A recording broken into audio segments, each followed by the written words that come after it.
Y bien, estamos ahora con el ministro del Interior, Wilfredo Pedraza. Ministro, buenas noches, ¿qué tal? ¿Cómo está, Jaime? Buenas noches. Bueno, cambio de gabinete, pero usted está acá. Bueno, todavía estamos aquí. Mañana hay Consejo de Ministros. Así que... Con un nuevo ministro, con nuevo premier. No, mañana todavía con Juan Jiménez, que concluye una etapa, creo, de un gabinete decente, como fueron también los gabinetes anteriores. Un premier que en mi concepto hizo lo que debía hacer. No mucho espaviento, resolviendo conflictos, manejando con ponderación una política que aquí usualmente es chillona. Bueno, pero ¿a qué se debería su renuncia? ¿Por qué ha renunciado?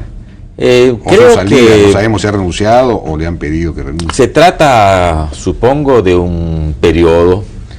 Un gabinete usualmente tiene un desgaste natural.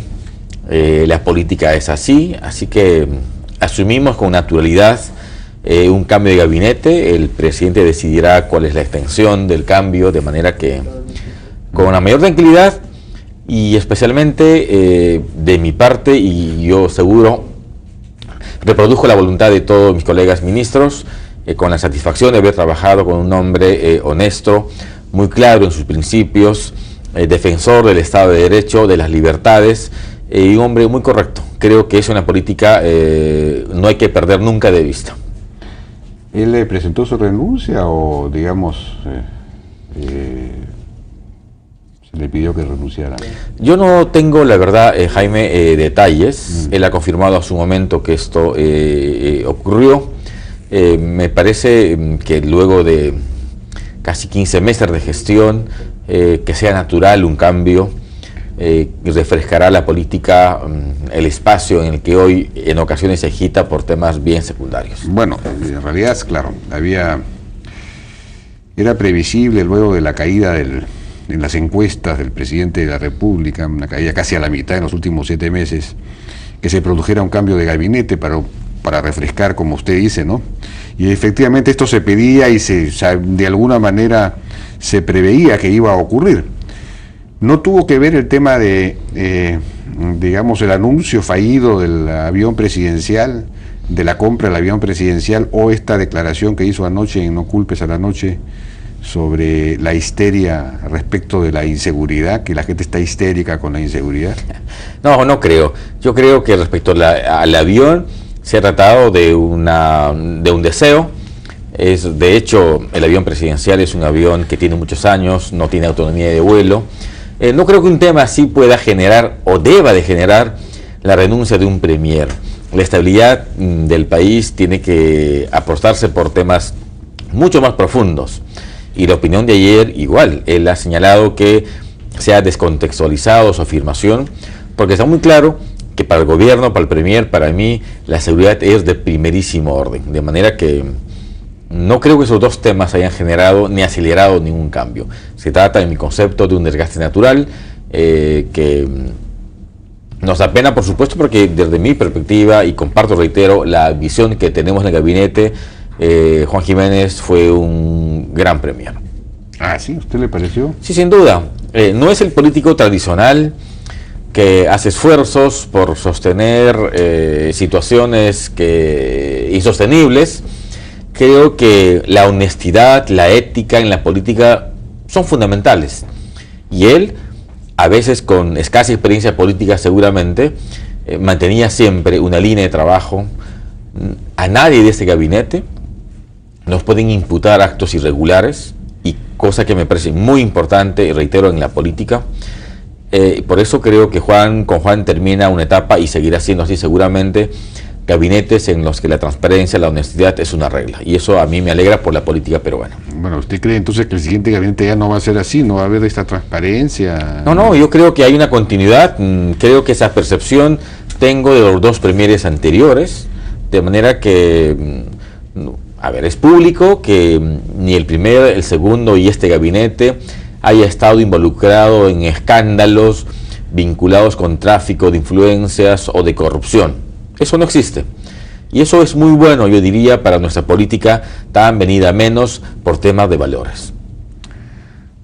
Bueno, quizá podamos entroncar rápidamente con uno de los temas que el ex premier estuvo manejando, el asunto del diálogo con las fuerzas políticas, que descendió, digamos, a un nivel técnico-político, como se le ha llamado. Uno de los aspectos, entiendo, era la seguridad, uno de los puntos, uno de los temas.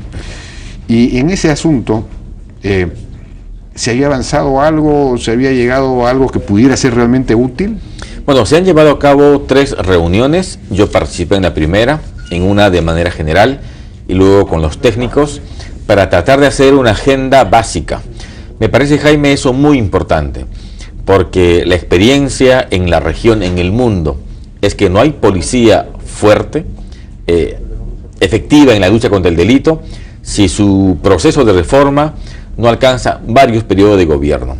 Nuestra aspiración, y creo hablo por el gobierno, es sentar las grandes bases, políticas públicas en materia de reforma, que tienen que ser necesariamente continuadas para que tengamos una policía decente como el país hoy lo merece. Bueno, podemos hablar de eso antes de entrar a efectivamente, digamos, específicamente el tema de la reforma de la policía, que es absolutamente fundamental. Y digamos, el asesinato del director del penal del Milagro lo pone ya de manifiesto, y si ya no podemos seguir, es obvio que la criminalidad sigue avanzando, a punto de que se han atrevido a matar al director de un penal, ¿no? Bueno, hay noticias sobre, se ha dicho que ya se habría identificado al autor de este asesinato, ¿o esto es verdad, o es simplemente una, digamos, una manera de calmar a la opinión pública? Bueno, hay una investigación importante que la está haciendo la Policía de Investigación Criminal de Lima, con una pista bastante coherente, testimonios que identifican a un personaje de prisión con otro personaje en libertad, que estuvo muy cerca del escenario, de la escena de crimen, de manera que no puedo darle más detalles, pero según me ha indicado la policía, estamos en un camino importante. Yo creo que pronto la policía va a poder esclarecer no solo al autor material, sino a quien ordenó cobardemente el asesinato del director del penal de El Milagro. Ahora, en todo el norte no se logra controlar digamos, la presencia creciente que tiene la criminalidad, ¿no? En varias ciudades. Las noticias son preocupantes, los asesinatos, en fin, pues las extorsiones.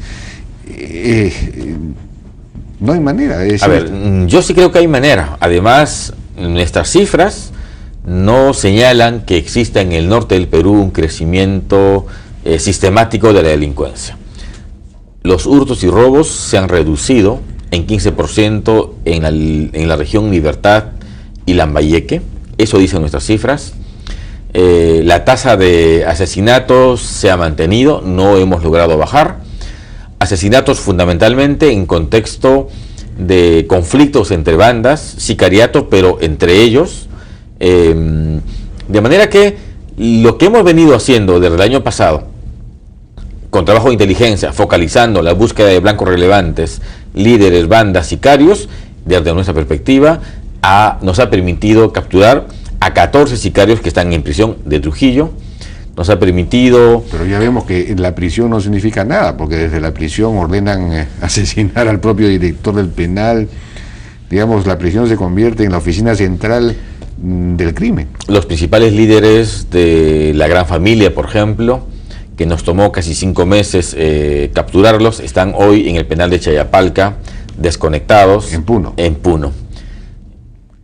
El gobierno está en proceso de construir penales, algunos de alta seguridad, que va a permitir devolver algo así como el penal de Piragordas en su primer año. Un penal en el que deba regir aquello que ya está vigente: celdas unipersonales, visitas por locutorio, visitas restringidas estrictamente a familiares directos, cero contacto social, ciertamente no sistemas de comunicación, que creo que es la regla. Pero ¿cuánto durará eso? Como usted bien ha dicho, en el penal de Piedras Gordas ese sistema duró 1 año y luego, desgraciadamente, pervertido. Desgraciadamente, una mala administración hizo que una inversión importante de recursos se perdiera por un manejo inadecuado. Los penales de máxima seguridad cuestan muchísimo más que un penal ordinario. Esa lógica tan básica nunca se entendió. ¿Por qué costaba tanto Piedras Gordas? Porque obviamente de mala tecnología, mantenimiento constante de sus cámaras de video, más personal que el de costumbre, más luz, más seguridad, y eso cuesta. Y no se ha podido recuperar. No se ha podido recuperar porque en el quinquenio anterior se ordinarizó el penal virtualmente, se manejó como cualquier penal, con traslados, con salidas de idas y venidas del penal. Nosotros lo implementamos con 3 sistemas, 3 etapas. Para pasar de una etapa a otra había que estar 2 años en constante evaluación, con un sistema restringido absolutamente con el contacto social, y desde mi perspectiva funcionaba. Bueno, creo que es tiempo. Pero han pasado 2 años para poder recuperar digamos, el funcionamiento correcto de ese penal, ¿no? Hoy lamentablemente está sobredimensionado por la sobrepoblación en el penal. Sí. Por eso el programa es hacer un penal por año, y esa meta se tiene que cumplir. Bueno, pero fuera del tema de las extorsiones, en fin, los asesinatos del sicariato, entre el propio sicariato, hay un conjunto de jueces que han pedido protección porque están siendo amenazados precisamente en el norte del país también, o sea que la cosa persiste. Digamos, cada vez es más precaria la situación de la autoridad. El fenómeno criminal es una realidad en el Perú. Sin duda está afectando personas y autoridades. Todos somos potenciales víctimas de un tema así, qué duda cabe, Jaime. En Lima, nosotros damos seguridad, la policía me refiero, a 95 jueces y fiscales. No tengo la cifra del norte del país, pero a todo magistrado que nos pide una seguridad y que las razones bastante claras, se la damos sin ningún inconveniente. Sin ningún... ¿Y a los directores de los penales también les van a dar seguridad ahora? Y ya de hecho hemos seleccionado un grupo de directores de penales quienes tienen ya custodia policial. Tradicionalmente esa seguridad la ha brindado siempre el propio personal penitenciario. Cuando yo era presidente del INPE, mi seguridad era personal penitenciario, especializado ciertamente en la seguridad de personas. Hoy, sin embargo, en esta situación poco más compleja, seguramente va a haber participación policial en la protección de policías, de directores de penales de cierta peligrosidad. Bueno, tenemos que ir a una pausa, si me permite. Bueno. Donde unos ven tierra, otros ven el cielo. Donde unos ven un cartel, otros ven una puesta de sol. Donde unos ven un boom, nosotros vemos un país creciendo. Rich Müller, constructora inmobiliaria. Para los que no sueñan, hacen. Marca 1977 ahora. Llama a todo el mundo desde cualquier teléfono celular, marcando el 1977 antes del 00. Americatel. Piensa, vamos, piensa. Antes de señalar a un amigo como tacaño, piénsalo 2 veces. Todos ahorramos por algún sueño. Ser ahorrador es una decisión, pero decisiones toma cualquiera. Y solo los valientes las mantienen.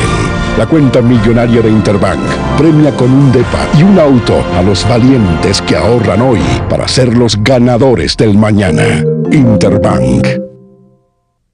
Reconocemos tu talento, valoramos tu experiencia. Por esta razón, la Universidad Ricardo Palma te da la oportunidad de obtener tu título universitario en solo 3 años y medio a través de su programa PPL. Trabaja y estudia. Enmarca tu experiencia con un título universitario.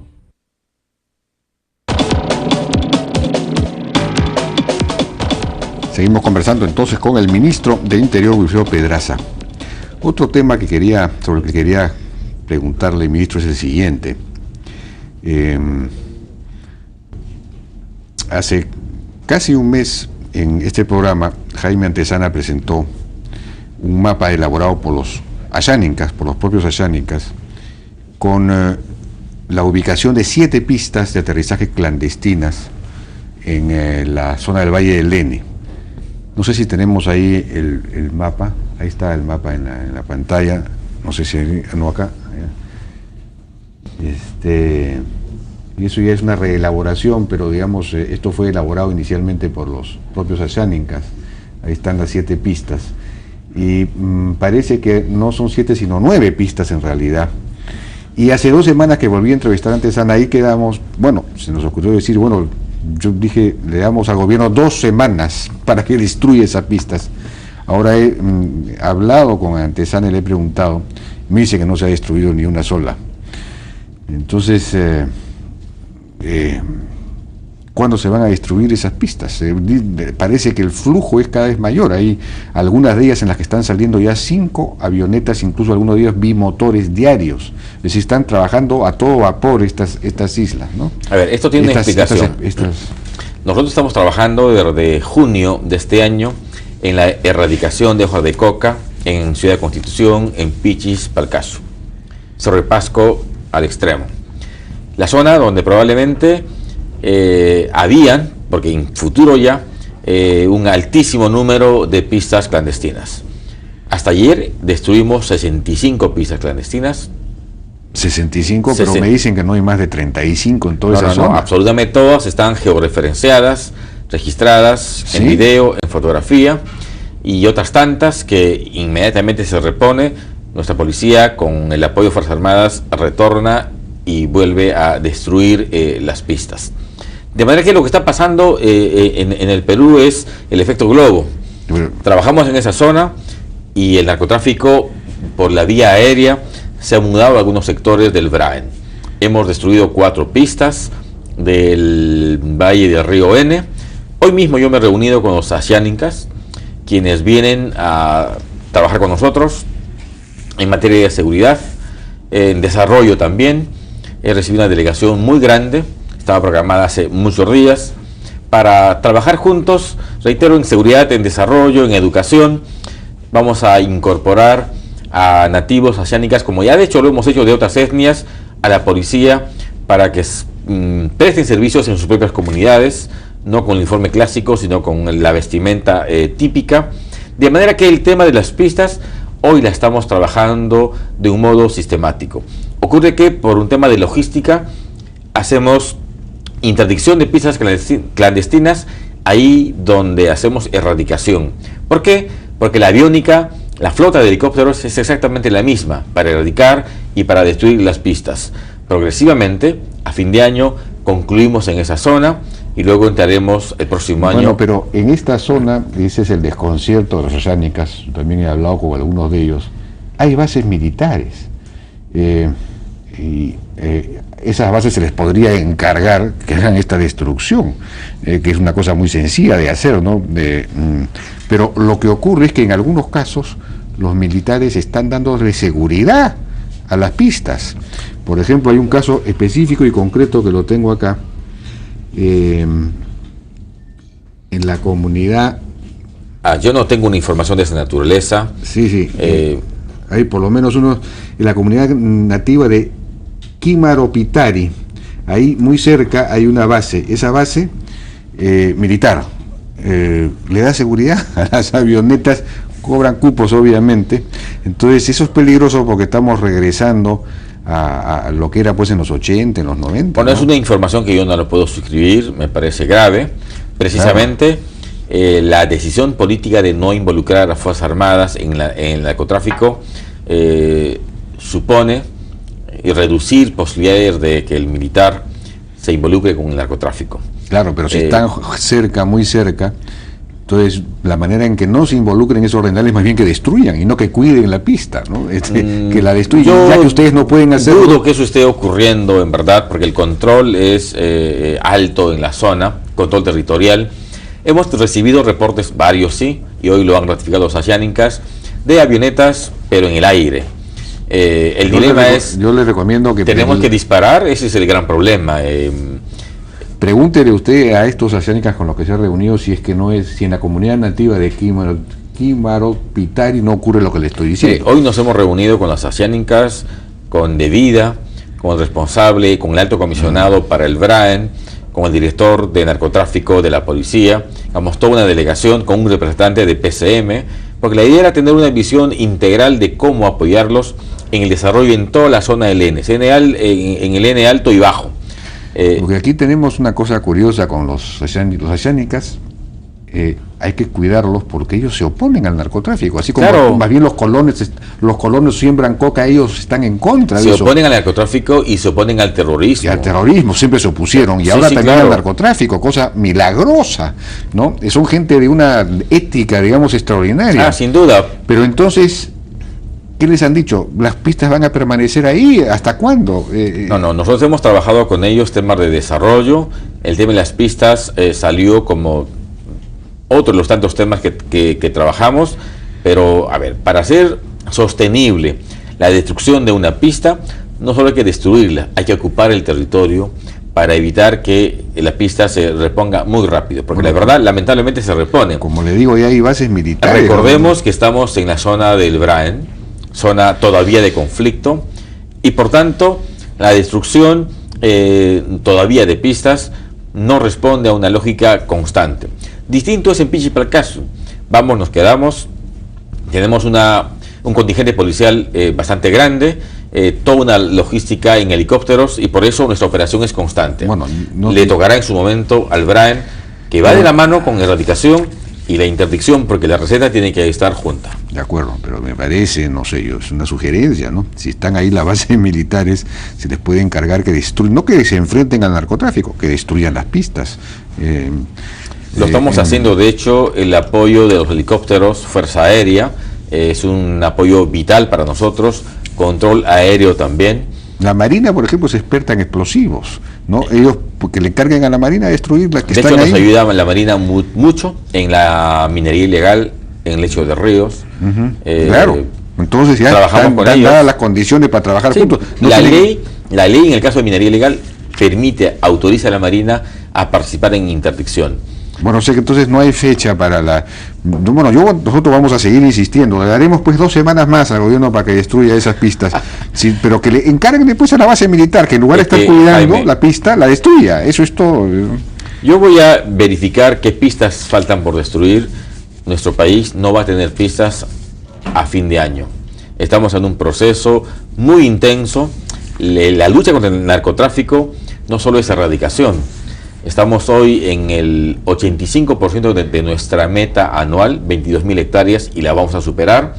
Estamos trabajando muy fuerte en el cultivo alternativo y, por supuesto, parte de la lucha contra el narcotráfico tiene que ser acabar con las pistas, porque, sin duda, no solo violan el espacio aéreo, sino que se ha estado convirtiendo en la fuente principal del tráfico de drogas. Claro. Así que la lucha es frontal. Cortar ese puente aéreo es fundamental. Se tuvo un gran éxito en los 90 para bajar el precio y reducir los cultivos.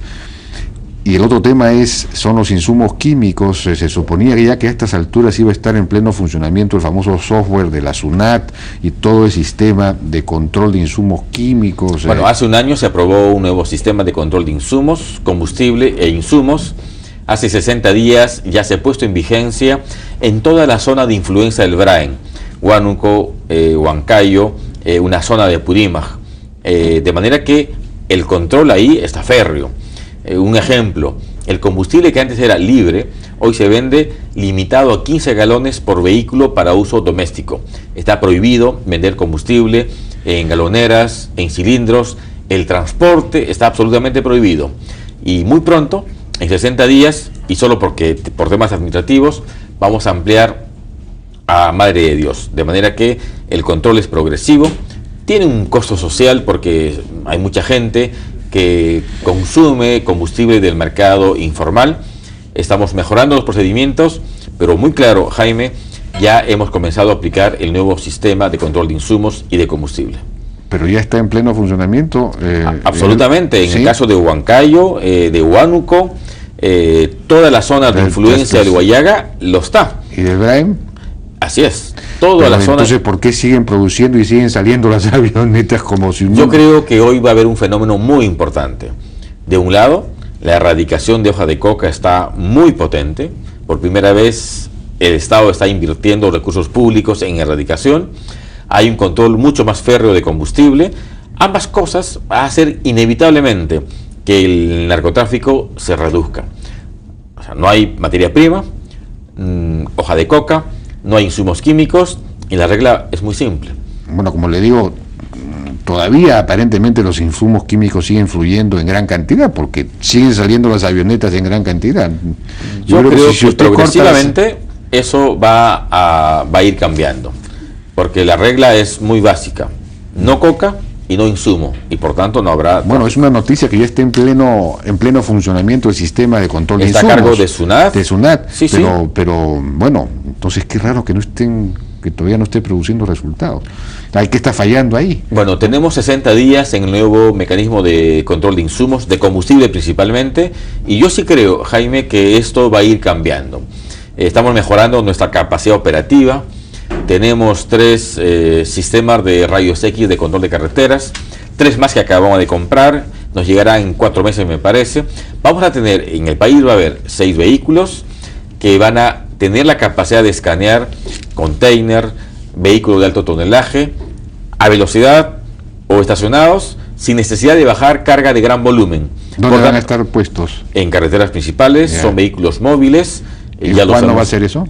Ya tenemos 3 y por eso nuestro... ¿Ya están en operación? Están en operación 3 desde hace medio año aproximadamente, por eso que nuestra tasa de incautación de insumos químicos ha crecido enorme este año. Yo creo que con una policía mucho más fuerte, con menos hoja de coca, con un buen control de insumos químicos y con este sistema de control electrónico, el narcotráfico tiene que ir retrocediendo, porque esa, Jaime, es una apuesta de gobierno. Ahora, ¿qué pasó con estos 23 o 25 supuestos colaboradores del narcoterrorismo que fueron capturados y entregados a la Fiscalía de la Nación, al Poder Judicial, que han sido liberados por falta de pruebas, en fin, porque aparentemente en realidad no tenían mucho que ver? De ahí ha fallado la inteligencia. No. Lo que ha habido es una decisión de una juez de iniciar el proceso con 15 personas con un mandato de comparecencia.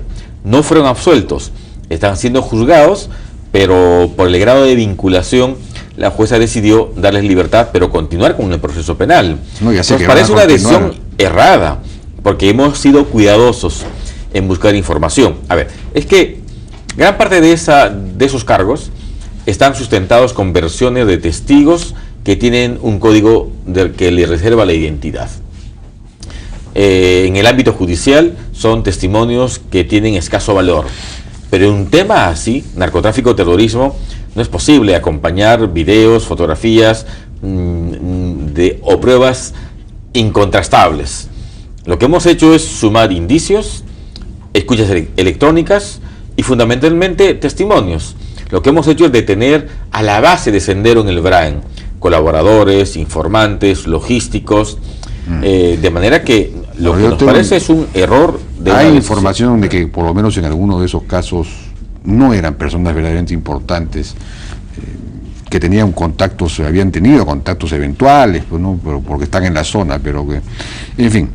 Bueno, ya nos ha ganado el tiempo, ministro, no hemos podido hablar del tema de la reforma de la policía, que es absolutamente fundamental y necesaria, pero queda para otra ocasión. Muchas gracias. Encantado, buenas noches. Fue el ministro del Interior, Wilfredo Pedraza. Vamos a una pausa, regresamos con Sergio Tejada, presidente de la mega comisión investigadora de la gestión del gobierno anterior. Hoy día hubo una conferencia de prensa de los apristas insistiendo en que aquí se había fabricado un testigo en contra de la gestión de los narcoindultos. Regresamos.